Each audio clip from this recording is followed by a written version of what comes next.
O meu convidado de hoje é Guilherme Braz, que é doutor em agronomia, pesquisador agronômico em manejo de plantas daninhas no Centro Tecnológico Comigo.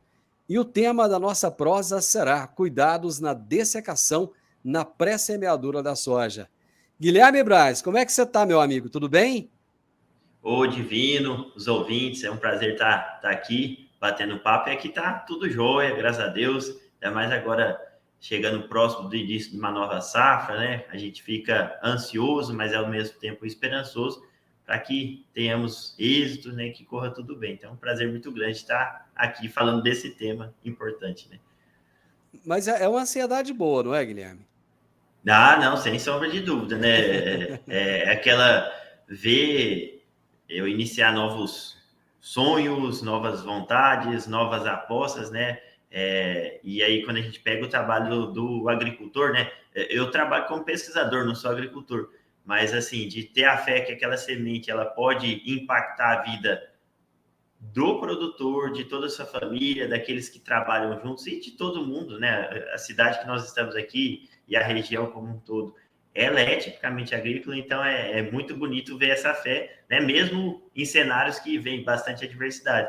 Então, assim, sim, com certeza é uma ansiedade boa, né? De ver as coisas acontecer, de ver os sonhos evoluindo aí. Guilherme, esse é um momento, assim, bem. Nós já estamos hoje, é dia 19, o vazio sanitário acaba dia 24, teoricamente, a partir do dia 25, né, já se pode plantar.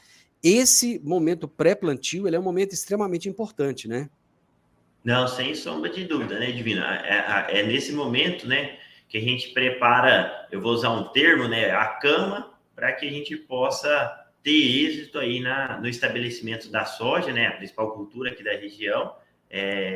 E se a gente não toma os devidos cuidados aí, a gente já começa num cenário de dificuldade, onde para tentar reverter depois fica mais complicado. Então, é nessa fase agora, né, e alguns estados já acabou o vazio sanitário. Aqui para Goiás, dentro aí dos próximos dias, a gente vai estar oficialmente liberado o plantio da soja. E é agora que a gente tem que ter total cuidado, né? Sim, na verdade, muitas das dessecações já estão sendo feitas, outros ainda estão fazendo aí ao decorrer dessas semanas, mas de ser muito assertivo, né? Para que eu possa plantar no limpo, porque se eu plantar no limpo, a chance de eu conseguir colher no limpo, ela aumenta exponencialmente. Explica, assim, bem rapidamente, bem didaticamente, para aquele ouvinte nosso que não está muito familiarizado com a situação, o que é a dessecação? Bom, a dessecação, o que acontece, né? Naturalmente, áreas que ficam sem nenhum cultivo durante a safra, ou mesmo aquelas que têm um cultivo, então, durante esse período de entre-safra, né? Após a colheita das culturas de safrinha ou aquelas áreas que ficam pousio, é comum ocorrer a emergência de plantas daninhas, né? Afinal de contas, o nosso solo, por mais que a gente tente manejar, ele sempre tem a presença dessas espécies, são espécies indesejáveis. E aí, nesse momento, que é a dessecação pré-semeadura, o que a gente faz? A gente faz toda a eliminação dessas plantas indesejáveis, ou seja, se o meu propósito é produzir soja, eu não posso ter outra planta ali na área. E aí, essa dessecação, geralmente a gente trabalha, né, com a aplicação de herbicidas, onde a gente tenta eliminar tudo para fazer o plantio da soja no limpo. Qual é a importância de fazer essa dessecação bem feita? Bom, a principal importância que o que acontece? Tem trabalhos de pesquisa que já tem demonstrado aí que se eu erro nessa dessecação, né? Se eu faço ela de uma forma não tão exitosa, às vezes não trabalho com doses, produtos ou a tecnologia de aplicação correta, e sobra planta daninha durante a emergência da soja, essa convivência inicial, a mato competição inicial, pode reduzir até 30% da produtividade. Ou seja, a soja que vai ficar 100 dias, cento e poucos dias no campo, às vezes eu estou perdendo 30% do que eu poderia produzir durante as primeiras semanas. Então, primeiro propósito, né, e por que a gente tem que fazer essa dessecação bem feita, é para eliminar essa mato competição inicial. Né? Na verdade, esse é o principal propósito. Aí tem outros aspectos de facilitar o manejo em pós-emergência, uma vez que após a emergência da soja, a gente começa a ter uma menor quantidade de herbicidas que podem ser usados, para eliminação também de plantas voluntárias, como de milho, para diminuir, por exemplo, a problemática da cigarrinha, né? Então, quanto mais eu tenho essas plantas voluntárias, elas atuam, né, e as plantas daninhas também, como hospedeiras de pragas e doenças. Então, aí isso daí acaba atuando como uma ponte verde e me trazendo prejuízos, né? Então, tem uma série de aspectos, mas sem sombra de dúvida, o principal é o quê? Essa competição inicial. Se eu não desseco bem, se eu erro, eu já começo perdendo, e quando eu falo perdendo, é em produção mesmo, tendo reflexo direto no aspecto financeiro do produtor. Guilherme, eu gostaria que você fizesse um checklist, né, uma listinha aí de quais são os cuidados que devem ser tomados. Não, perfeito. Bom, eu vou tentar fazer um checklist, assim, tentando elencar, talvez não em ordem, né, mas os principais pontos, né, porque são vários. Tudo Mas bem. aquele profissional, né, já vai ter uma noção. O primeiro ponto importante e fundamental eu não posso padronizar, calendarizar um esquema de dessecação. Então, cada talhão vai ter uma composição de plantas daninhas diferente, uma flora infestante, e naturalmente o que eu tenho que fazer como técnico, como produtor? É ir lá no meu talhão e olhar de perto quais as espécies que tem, qual é o estágio que essas espécies que tem, e aí com base nisso e com base numa análise, tentar traçar qual que é a minha estratégia. Será que eu consigo fazer uma única aplicação e resolver o problema? Ou não, o talhão está muito infestado, tem que fazer às vezes aplicações sequenciais. Qual herbicida? Eu vou definir o herbicida ou os herbicidas, hoje muitas áreas a gente tem que trabalhar com misturas, em função das espécies. Então, se eu tenho espécies folhas largas, eu vou trabalhar com um nicho específico de produtos. Se eu tenho espécies folhas estreitas, eu vou com outro. Né? Então, essa composição. Questão de dose também é definido em função do estágio. Se eu tenho plantas maiores, bem perenizadas, né, elas vão me oferecer mais dificuldade e eu tenho que trabalhar com doses maiores, mas lógico, sempre respeitando a bula de cada produto. Muito importante também trabalhar com tecnologia de aplicação. Então, na dessecação, nós precisamos fazer o quê? Trabalhar com taxas de aplicação, que popularmente o pessoal trabalha como o nome de vazão, maior. Então, eu não posso, às vezes, querer diminuir muito a quantidade de água que eu vou usar para aplicar o meu produto, porque se for um produto de contato, eu acabo tendo aí uma menor eficácia, uma menor deposição. Lembrar também dos adjuvantes, são muito importantes aí na questão da eficácia do herbicida. Antigamente tinha o cenário de que quem controla a planta daninha é o herbicida. Sim, isso é verdade. Mas o adjuvante, quando bem posicionado, ele pode trazer um acréscimo no controle, uma melhora na performance. E um outro ponto importante é tomar cuidado com os ajustes de doses e quando que eu vou plantar a soja. Por quê? A depender do produto que eu vou usar na dessecação, ele deixa o residual no solo, então eu tenho que ajustar. Se for um produto que tem um comportamento de deixar um residual no solo, às vezes eu não posso fazer o quê? Plantar e aplicar, aplicar e plantar de imediato. Eu tenho que esperar um intervalo de 7 dias, 20 dias, a depender do produto. Mas o que é importante, né? Na nossa região, nós temos aí muita informação, bastante gente boa, então a gente, com o produtor, com a devida buscar assistência técnica, ele consegue se resguardar, tudo, e o próprio produtor hoje ele já tem uma noção muito boa desses cuidados que eu comentei. Você falou aí intervalo de 7 dias, de 20 dias. Existe um intervalo assim, mais ou menos padrão ou não? Porque quando você falou de 7 para 20, quer dizer, é um range muito grande, né? Isso, na verdade, Divino, o que acontece? Vai depender do produto. Por exemplo, a gente tem produtos à base de uma molécula específica que chama triclopir. Excelente produto, controla muito bem bulbo, uma série de espécies. Só que ele é um produto que, a depender da dose, textura, você vai ter que esperar um intervalo aproximado de 20 dias. Isso está na bula e a gente, da parte técnica, acaba tendo uma noção.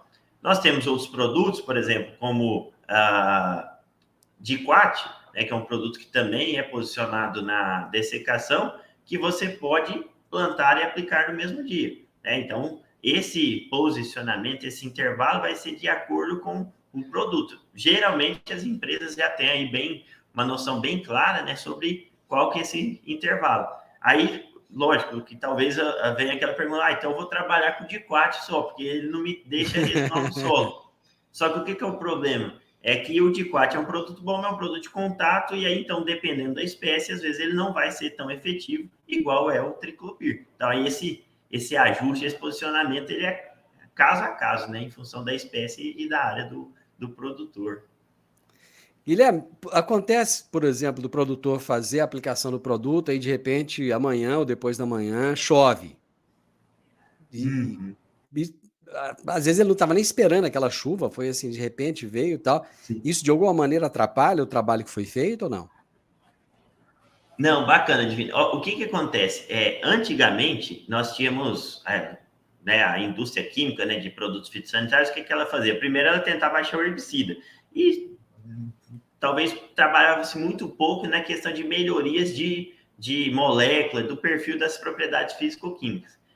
O que que hoje as empresas têm feito e têm tido bastante êxito? Eles estão trabalhando em formulações mais modernas que diminuem o período, que até então não tem um termo aportuguesado, então a gente usa o tal do rainfastness, né? O que que seria? Para diminuir essa questão da exposição à chuva. Então, antigamente tinha produto que você precisava lá de 7 horas, 8 horas sem a ocorrência de chuva. Agora, imagina o tanto que é arriscado para o produtor. Às vezes, pega aqui em Rio Verde, tem época do ano que amanhece lá 8 horas da manhã, já está 35 graus, só que passa Uhum. 2 horas, cai usar o termo popular, um toró d'água, né? E Isso, aí é isso. arriscado. Então, o que as empresas estão tentando fazer? Buscando produtos que tenham o quê? Que tem uma maior absorção e translocação, e aí, consequentemente, você diminui o efeito dessa chuva posterior. Então, hoje, assim, se a gente pegar os produtos, ainda tem alguns que a gente tem que tomar cuidado, mas seria por horas, não por dias. Então, assim, se você Ah, tá. aplicou dentro de poucas horas, não teve chuva, você garantiu a absorção, aí depois não teria problema. Mas tudo isso é o quê? Fruto de pesquisa, né, dentro das empresas. Uhum. E é uma preocupação que ela sempre ocorreu, mas que a gente começou a ter mais avanços nos últimos anos, assim, tendo moléculas Uhum. melhores, né? Moléculas, não, produtos Outra, comerciais melhores. outra coisa, choveu de manhã, o tempinho que eu vou ter para aplicar é à tarde. Como é que faz? Pode? Então, aí vai depender do produto, né? O que é o ponto Também. importante? Por exemplo, choveu, se depois passou um tempo, secou, não ficou aquele orvalho, aquela presença de bastante umidade nas folhas, porque o que é o problema de ter muita umidade? É que se você aplica o produto e ela está úmido, o que vai acontecer? A gota do um produto cai e isso daí vai ter o problema do escorrimento, ou seja, aí o produto não vai Uhum. ter talvez o tempo necessário para ser absorvido. Agora, aconteceu do cenário, você aplicou, choveu, esse orvalho foi embora, aí só conseguiu à tarde. Aí tem que olhar caso a caso. Por exemplo, tem produtos que você pode aplicar no final do dia que não vai ter redução de eficácia. Por exemplo, o Diquat é um exemplo desse. Na verdade, o Diquat, se você conseguir aplicar no final da tarde e tiver a certeza que não vai chover, ele fica até melhor do que talvez uma aplicação diurna, tá certo? Já outros produtos como o glufosinato, se você aplicar ele no final da tarde, é um produto que tem uma dependência muito grande de luz para ter eficácia. Então, você acaba tendo uma redução na eficácia desse produto.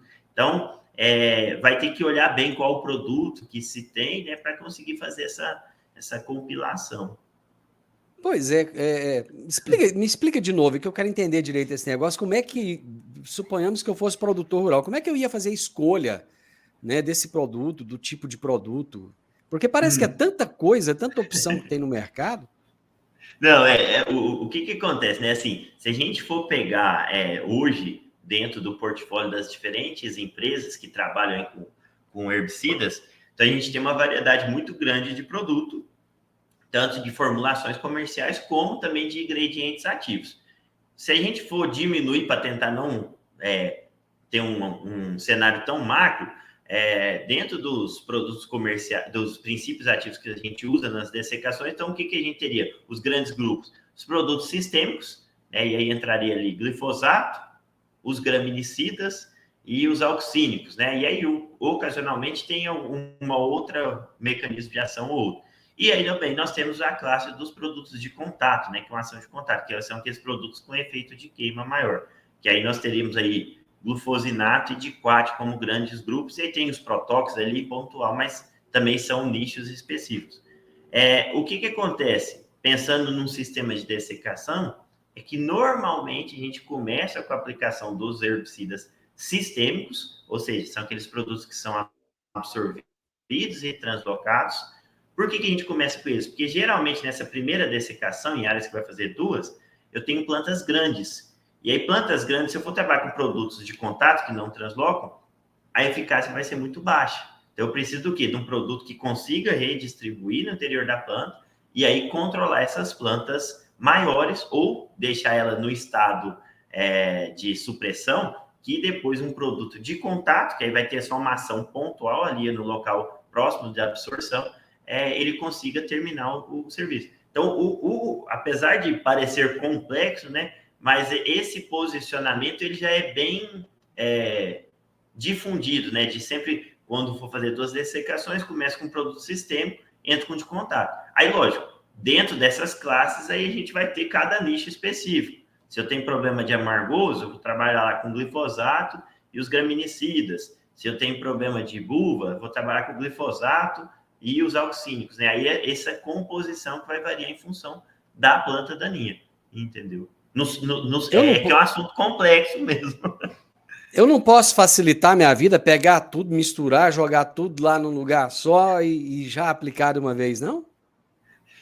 Pode, né? Tem vários produtos, né, que eles são sinérgicos, ou seja, você associa alguns produtos tem uma melhoria, só que não são todos, né? Então a gente tem que tomar cuidado, dependendo do que você faz, se você mistura muita coisa, a chance de dar problema ela aumenta aí consideravelmente. Então, por isso tem que é produto importante. Antagônico, por exemplo? Tem, com certeza. Vamos pegar um exemplo. Eu falei de buva e amargoso aí há segundos atrás. Se você tem uma área que tem a buva e o capim amargoso, que aí é um cenário bem complexo aí em termos de manejo, né? Porque são 2 espécies de difícil controle, o que talvez vire a cabeça de muitos que não têm essa informação então eu já sei, vou fazer um glifosato, que ele vai auxiliar nas duas, vou colocar um 2,4-D para a buva e vou colocar um graminicida para o capim amargoso. Só que quando faz essa aplicação, o que acontece? O 2,4-D ele antagoniza a performance do graminicida.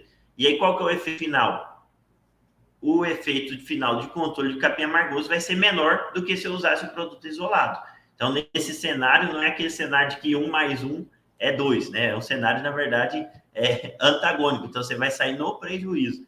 Então, tem que tomar cuidado com algumas misturas, sim, né? E tem vários exemplos, por exemplo, associar diquat com produto de contato com glifosato.